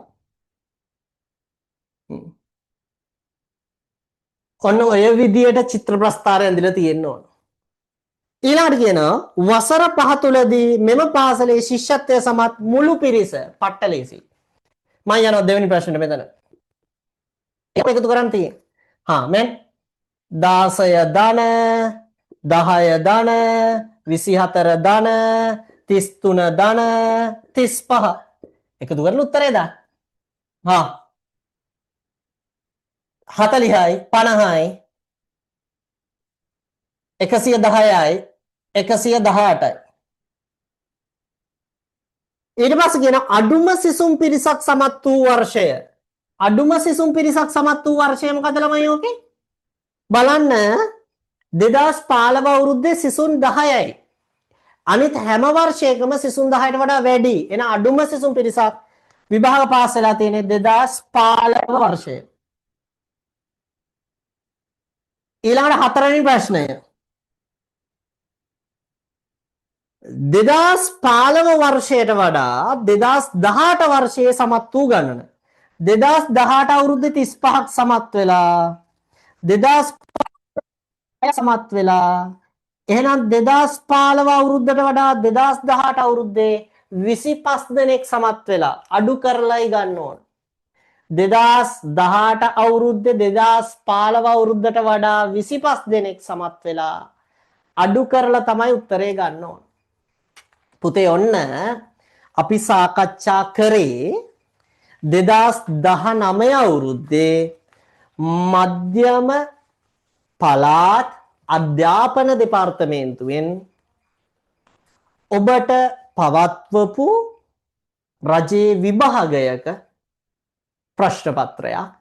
ඉතින් පුතේ අපි 6 වසර වෙනුවෙන් ඉතා විශාල වැඩ ප්‍රමාණයක් කරලා සිලබස් ඉවර කරලා පේපරුත් මම හිතන්නේ වර්ෂය පුරාවට 10කට වඩා වැඩියෙන් කරලා තුන්වෙනි වාරය සඳහාම පෙරහුරු පරීක්ෂණ 3ක් හෝ 4ක් කරලා ඔයාලා රෙඩි කරලා තියෙනවා. අපි නැවත තවත් ප්‍රශ්න පත්‍රයකින් ඉදිරියේදී හමු වෙමු. අපි ළඟදිම 7 වසරට යනවා. 6 වසර ඔයාට දැනෙන විදියට ඉගෙන ගන්න බැරි වුණා නම් Tamanට ජීවිතේ 6 වසර කියන එක වෙනස් කරලා මොරාල් එකක් අරගෙන හිතට සතුටක් වෙන විදියට කරගන්න බැරි වුණා නම් ඔයා 7 වසරට සූදානම් වෙන්න. 7 වසරේදී අපි කරනවා 6 වසරත් මතක් කරලා සම්පූර්ණ කම්ප්ලීට් තියරි උගන්නලා ගණන් හදලා පෙළ පොතේ ගණන් හදලා පේපර් කරලා ඔයා වැඩක් කරනවා. ඔයා එන්නම ඕන ගණන් පන්තිය අපේ ගණිතය මුතුනෙත් ප්‍රිය. එහෙනම් ඔයා එන්න අපි 7 වසරේදී ලස්සන වැඩක් කරනවා. 6 වසරේදී කරා කියන එක ඔප්පු කරන්න තවත් සාක්ෂි නැහැ. ඔයා අපේ පන්ති එක දිගට ආපු දරුවෙක්ගේ පොතක් බලන්න. කම්ප්ලීට් පාඩම් සියල්ල ගන්නලා ඇති. ඊළඟ කතාව අපේ පන්ති එක දිගට පේපර් කට් නොකරපු දරුවෙක්ගෙන් අහලා බලන්න කරපු පේපර් ටික එයාගේ ෆයිල් එකේ ඇති. අරන් බලන්න අපි සුපිරි පේපර් ටිකක් කරලා තියෙනවා. ඔයා අපේ YouTube channel එකට ගිහිල්ලා බලන්න. විශ්වාසයෙන් කියනවා 6 වසරට ලස්සනට පේපර් 3ක් කම්ප්ලීට්ම සාකච්ඡා කරලා YouTube අවකාශය ඔස්සේ මුළු ඕනම මගේ පන්ති එන්න නොයන ඕනම ළමයෙක්ට බලන්න පුළුවන් විදියට දීලා තියෙනවා. එහෙනම් තා මොනව කරන්නද? වැඩ කරලා හෙම්බත් වෙන්නම අපි ඔට්ටු වෙලා ඉවරයි. 7 වසරේදී හමු වෙමු. එහෙනම් අදට ඉවරයි. යන්න පුළුවන්. බුදු සරණයි. ආයිබෝවන්.